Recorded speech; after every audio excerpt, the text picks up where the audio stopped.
It was not a question. That is the first thing to understand about what happened in that room. Congressman Cory Booker did not ask Stephen Miller a question. He made a statement. One deliberate, measured, surgical statement. And what happened in the 40 seconds after that statement? The way Miller's composure cracked in real time on camera.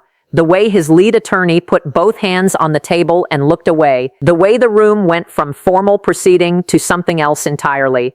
Became the most watched moment from any congressional hearing in months. Landsmannen table. 11 words. Mr. Miller, you are not going to be in this position much longer. That was it. No follow-up, no elaboration. Booker let it sit in the silence of the room for a full 4 seconds. Then he opened a folder.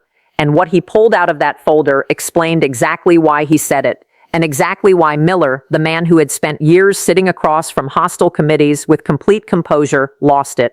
Let me take you inside what happened. Senate Judiciary Committee, Room 226, Tuesday afternoon, 3:07 p.m. Eastern.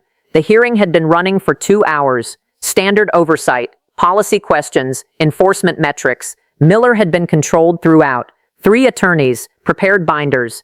He had navigated every question with precision. He had checked his notes. He had cited regulations. He had looked to anyone watching the first 2 hours like a man who had done this many times and would do it many more times. Booker had been sitting quietly at his microphone, listening, taking notes, waiting. Then it was his turn. He did not open with a document. He did not open with a question. He looked at Miller for a moment and said 11 words. Mr. Miller, you are not going to be in this position much longer. The room changed instantly, not loudly, quietly.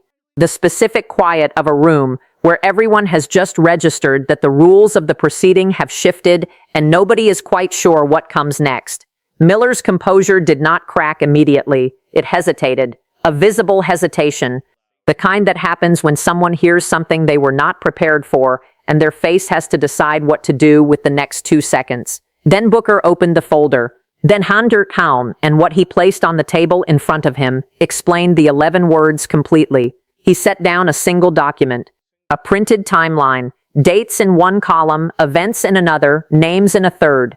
He did not hold it up dramatically. He set it flat and pushed it toward the document camera so every monitor in the room displayed it simultaneously. Mr. Miller?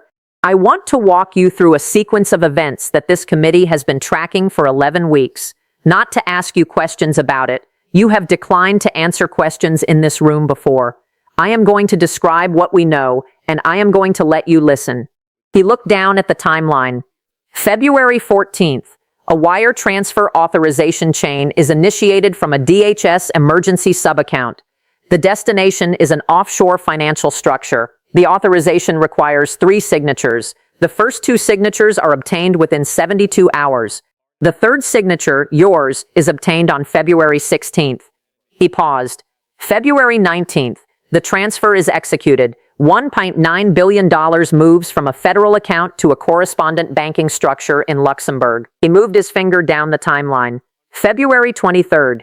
A former DHS contractor, someone who had worked directly with your office for 4 years, contacts the FBI field office in Washington, voluntarily, without legal representation. They provide documents, they provide communications records, they provide a detailed account of conversations they participated in over a period of 8 months. He looked up. Miller's face had changed, not dramatically, slightly, the specific slight change of someone who just heard a date and understood what it meant. Booker continued. March 2nd. The FBI opens a formal preliminary inquiry. Not a full investigation, a preliminary inquiry, enough to begin compiling a record, enough to begin issuing preservation requests. March 9th, the urgent document disposal request is generated from your office. We have covered this in prior proceedings. 847 boxes, subpoenaed materials, a contractor scheduled at dawn. But here is what has not been covered. On March 8th, 1 day before the disposal request, a second FBI field interview takes place. A different witness, also voluntary, also without legal representation. This witness provides phone records, 11 specific calls, all from numbers that trace back to entities with financial relationships to the Luxembourg transfer. He set down a second document, March 14th. You make 3 phone calls after midnight. We have covered this as well. But here is the piece that connects them. The third call, at 11:08 p.m., lasts 23 minutes. And the person you called that night had been interviewed by the FBI 6 days earlier. He looked directly at Miller. You called someone 6 days after they talked to the FBI, for 23 minutes, at 11 o'clock at night. Either you knew they had talked to the FBI and you called them anyway, or you did not know and you called them for reasons we can document from the content of prior communications. Either way, that call is now part of a federal record that connects to the preliminary inquiry, the document destruction, and the Luxembourg transfer. Miller's attorney stood. Mr. Chairman, Senator Booker is characterizing. The chairman held up his hand. Senator Booker has the floor. Sit down. The attorney sat. Booker did not look at the attorney. He continued moving down the timeline. March 30th, the congressional subpoena is formally served on DHS. By this point, the preliminary FBI inquiry has been running for 27 days. By this point, 2 voluntary witnesses have provided testimony and documentation. By this point, the Luxembourg transfer, the document destruction, and the midnight calls are all in a federal file that has been building for 4 weeks before the subpoena even arrived. He set down a third document, April 3rd, the wire transfers, $6.2 billion, $892 million, the memo field. You know what I am referring to. The committee has documented this in prior proceedings, but here is what this committee has not yet said publicly. The preliminary FBI inquiry was upgraded on April 4th, 1 day after the wire transfers, upgraded from a preliminary inquiry to a full criminal investigation, with a dedicated case file, with a supervising agent, with a federal grand jury referral pending. The room went quiet in a specific way. The way a room goes quiet when a sequence of events that seem disconnected suddenly connects into a single coherent line. Crumpy, Booker waited, then he continued.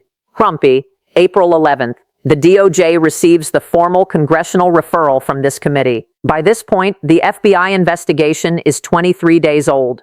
It already has 2 cooperating witnesses, a documentary record spanning 8 months of communications, financial records for the Luxembourg transfer, and a timeline that predates the congressional investigation by 4 weeks. Crumpy, he closed the folder. Crumpy, Mr. Miller, I am not asking you a question. I am telling you something. The FBI investigation that is currently running did not start because Congress asked questions. It started because people who worked with you, people who knew what was happening, people who understood what the documents meant and what the transfers meant and what the midnight calls meant, those people went to the FBI voluntarily before any of this became public, before the subpoenas, before the hearings, before the cameras. He leaned forward slightly. You have been operating for 11 weeks under the assumption that the investigation was reactive, that it was chasing what Congress surfaced, that if you could manage the congressional timeline, you could manage the exposure. I am telling you that assumption is wrong. The investigation was running before the first subpoena was served. The cooperating witnesses were already talking before the first document was entered into the congressional record. And the grand jury referral that is pending does not depend on anything this committee produces. He paused. You are not going to be in this position much longer, Mr. Miller. Not because of what happens in this room, because of what has already happened outside it. And that is when Miller lost it. Not loudly, not with shouting or table pounding, with the specific visible loss of composure that is more damaging than noise. His jaw set too tight. His hands moved on the table in a way that was not controlled. His lead attorney turned to look at him, and the look on that attorney's face was the look of someone who just watched a client do something they had specifically instructed them not to do. Miller leaned forward toward his microphone. Senator, that is a characterization. That is not evidence. You are describing a timeline of speculation designed to... Booker did not raise his voice. He did not interrupt. He simply waited for Miller to finish. Then he said 4 words. I described a timeline. He tapped the folder on the table. The dates are in this folder. The FBI case file number is in this folder. The upgrade authorization from preliminary inquiry to full criminal investigation is in this folder. 2 cooperating witness designations are in this folder. And the grand jury referral status, current as of this morning, is in this folder. He pushed the folder toward the document camera. This is not characterization, Mr. Miller. This is a federal record, and the reason you are going to lose this position is not political, it is procedural. The process that is going to remove you from this position started running 11 weeks ago. Before the first subpoena, before this committee's first hearing, before you scheduled 847 boxes of documents for destruction at 6:47 in the morning. Miller's attorney was on his feet. Mr. Chairman, my client. The chairman cut him off. Your client chose to respond. He is welcome to continue. The attorney looked at Miller. Miller looked at the table. Booker closed the folder. Mr. Miller, I have been in public service for a long time. I have watched people in positions like yours make the same calculation. They believe that holding on is better than letting go. That silence is protection. That time is on their side. It is almost never true. And in your specific situation, given what is in this folder, given what the cooperating witnesses have already provided, given that the investigation predates every congressional action by 4 weeks, time is working against you faster than you understand. He looked at him directly one final time. You are not going to be in this position much longer. I said it at the beginning. I want you to understand now exactly what I meant. He closed his notes. The committee entered the FBI case file documentation into the congressional record unanimously. The folder Booker had placed on the table was logged as Exhibit 47. 2 cooperating witness designations, 1 full criminal investigation, 1 pending grand jury referral, all of it now public. Subscribe now and turn on notifications, because the grand jury referral that was pending as of this morning is the next development.